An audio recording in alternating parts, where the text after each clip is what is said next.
Hello বন্ধুরা, আমি রূপা চলে এসেছি আজকে একটা নতুন ভিডিও নিয়ে। আজকে আমি তোমাদের সঙ্গে শেয়ার করব চাল ছাড়া খিচুড়ির রেসিপি। এটা কিন্তু চাল দিয়ে না, কিন্তু খেতে অবিকল একদমই চালের মতন লাগবে। এটা খুবই একটা হেলদি রেসিপি। তোমরা সকালে ব্রেকফাস্টেও খেতে পারো, ডিনারেও খেতে পারো, আর লাঞ্চে তো অবশ্যই পারো। তো চলো বন্ধুরা, দেরি না করে আজকে চাল ছাড়া কি সুন্দর খিচুড়ি তৈরি করলাম সেটাই তোমাদের সঙ্গে শেয়ার করে নেব। কোনো নতুন বন্ধুরা যদি আমার চ্যানেলে এসে থাকো, তাদেরকে রিকোয়েস্ট করব প্লিজ চ্যানেলটাকে সাবস্ক্রাইব করে পাশে থেকো। আর পুরনো বন্ধুদের জানাই অনেক ভালোবাসা। গত দুদিন আগে ছিল মৌনি অমাবস্যা। এই অমাবস্যায় কিন্তু অনেকের বাড়িতে পুজো হয়, কালী পুজো। তবে আমার বাড়িতে কালী পুজো না হলেও আমার কর্তামশাই কিন্তু মা কালীর পুজো দেয় আর উপোস করে। আজকেও যথারীতি করেছে। আমি যে খিচুড়ির রেসিপিটা তৈরি করব, তোমরা সেটা একাদশীতেও খেতে পারবে, যে কোনো পুজো উপোস করে তো অবশ্যই খেতে পারবে। তো চলো বন্ধুরা, শুরু করা যাক। আমার ঘরে যা যা সবজি ছিল সেইগুলোই কিন্তু আমি নিয়েছি। এখন নতুন আলু দিয়ে যে কোনো পদই খেতে কিন্তু ভীষণই ভালো লাগে। আলুগুলো কেটে নিয়েছি, এবার শিম দিয়েছি। শিমটা কিন্তু তবে পরিমাণে কমই দিয়েছি। আর ছিল টমেটো। টমেটোটা অবশ্যই দিতে হবে।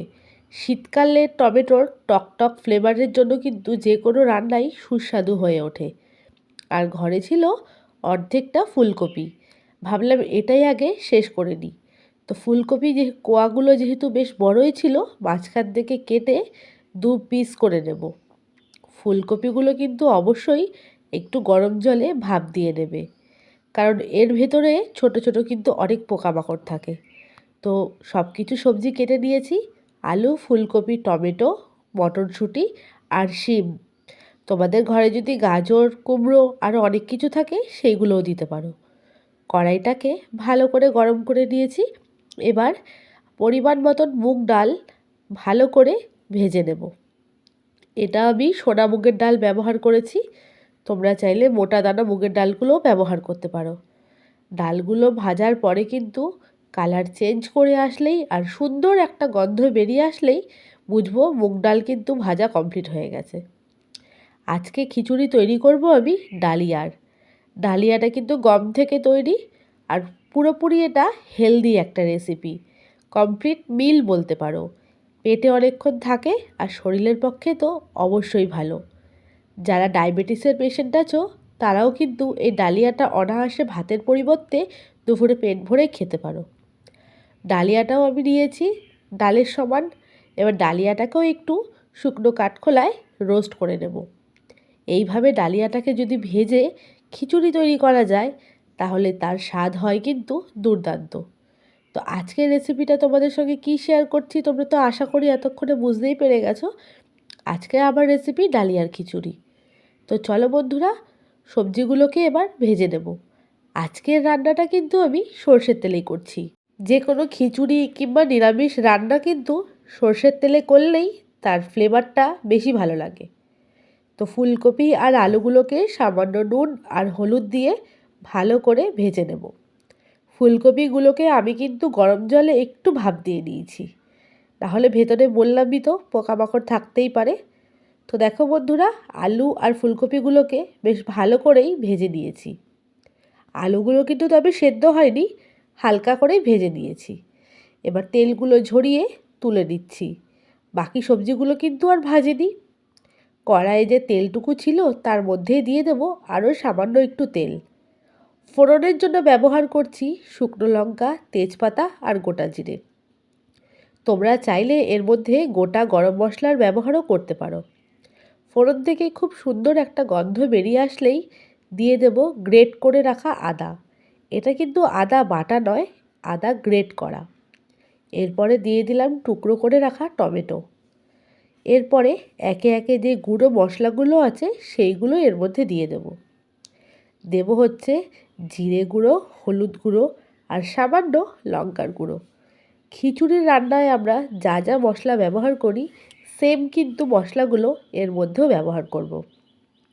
সামান্য জল দিয়ে মশলাটাকে ভালো করে কষিয়ে নেব। তবে টমেটোগুলোকে একটু গোটা গোটাই রাখবো, ভেঙে একদমই গলিয়ে দেব না। খিচুড়িটা রান্না হয়ে যাওয়ার পরে টমেটোটা একটু ডলে খেতে তখন বেশি ভালো লাগে। তোমরা চাইলে টমেটোটাকে একদম পেস্ট করেও দিতে পারো। এবার মশলার সঙ্গে সব সবজিগুলোকে ভালো করে কষিয়ে নেব। এই সময় গ্যাসের ফ্লেমটাকে কিন্তু হাইতে রাখবে না, নাহলে মশলাগুলো পুড়ে যেতে পারে। লো থেকে মিডিয়ামে রেখে মশলার সাথে সম্পূর্ণ সবজিগুলোকে ভালো করে কষিয়ে নেব। কড়াইশুঁটি বা মটরশুঁটিগুলো কিন্তু আমি মশলা কষানোর সময়তেই ব্যবহার করেছি। আজকের রান্নাটা আমি প্রেসার কুকারে করছি, তাহলে কিন্তু একদম কম সময়ে ঝটপট তৈরি হয়ে যায়। তবে তোমরা চাইলে কড়াইয়ের মধ্যেই যেমন করে চাল ডাল ফুটিয়ে খিচুড়ি করে তোমরা সেইভাবেই করতে পারো। এরপর ধুয়ে রাখা ডালিয়া আর ডালটা একসঙ্গে এর মধ্যে দিয়ে দেব। তবে বন্ধুরা, আমি কড়াইতেও করে দেখেছি, কড়াইয়ের থেকে প্রেসার কুকারে ডালিয়ার খিচুড়ি করলে আমার মনে হয় বেশি ভালো হয়। কড়াইয়ের গায়ে যে মশলাটা লেগেছিল তার মধ্যে জল দিয়ে সেটাকে গরম করে খিচুড়ির মধ্যে দিয়ে দিলাম। ভালো করে নাড়াচাড়া করে নেব। এরপরে দিয়ে দেব পরিমাণ মতো নুন আর চিনি। যারা চিনি খাও না তারা ব্যবহার নাই করতে পারো, তবে চিনি দিলে রান্নায় একটা ব্যালেন্স হয় আর খেতেও অপূর্ব লাগে। আর হ্যাঁ বন্ধুরা, এই রান্নায় জলটা কিন্তু অবশ্যই গরম করে ব্যবহার করার চেষ্টা করো, তাহলে রান্নাটা খেতেও যেমন ভালো লাগবে আর স্বাদে তো অবশ্যই ভালো লাগবে। আর দিয়ে দেবো ওপর থেকে কটা গোটা কাঁচা লঙ্কা।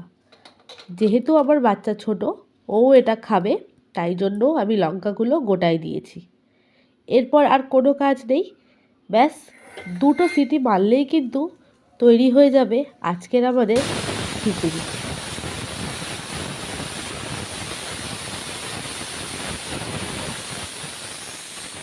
সিটি খুলে এবার খাবারটাকে সার্ভ করে নেব। তো দেখো তো বন্ধুরা, তোমরা কি বুঝতে পারছো এটা ডালিয়ার খিচুড়ি নাকি চালের খিচুড়ি? দেখতে কিন্তু অবিকল গোবিন্দভোগ চালের খিচুড়ির মতনই লাগছে, আর খেতে তো অসাধারণ হয়েছেই। আজকে আমি খিচুড়ির সঙ্গে খাওয়ার জন্য করেছিলাম আলু ভাজা আর পাঁপড় ভাজা। হাতে সময় থাকলে তোমরা এর সঙ্গে বাঁধাকপি কিংবা লাবড়ার তরকারিও করে নিতে পারো। তো বন্ধুরা, আজকের আমার রেসিপিটা তোমাদের কেমন লাগলো অবশ্যই কমেন্টের মাধ্যমে কিন্তু জানিও। যদি ভালো লেগে থাকে তাহলে একটা লাইক আর শেয়ার করে দিও। আর অবশ্যই তোমাদেরকে রিকোয়েস্ট করব, ঠিক এইভাবেই একবার তোমরা বাড়িতে খিচুড়িটা তৈরি করে দেখো। আশা করি তোমাদের নিরাশ করব না, খেতে অবশ্যই তোমাদের ভালো লাগবে। আজকের মতো বিদায় নেব। দেখা হবে তোমাদের সঙ্গে পরবর্তী কোনো ব্লগ ভিডিও কিংবা রেসিপি ভিডিওতে। আর নতুন যদি কেউ আমার চ্যানেলে এসে থাকো তাদেরকে রিকোয়েস্ট করব চ্যানেলটাকে সাবস্ক্রাইব করার জন্য।